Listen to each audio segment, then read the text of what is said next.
তোমায় নিয়ে না বলা কিছু স্বপ্ন, যা মনের অগোচরে রয়ে গিয়েছে।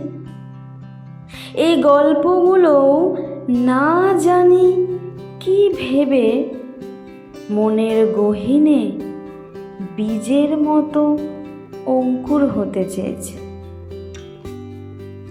রং বেরঙের ভালোবাসার আবদ্ধ মিলনে একটি নতুন ফসলের সৃষ্টি হতে চেয়েছিল। আজ সব প্রশ্নের উত্তর গল্প হয়ে রয়ে গেল,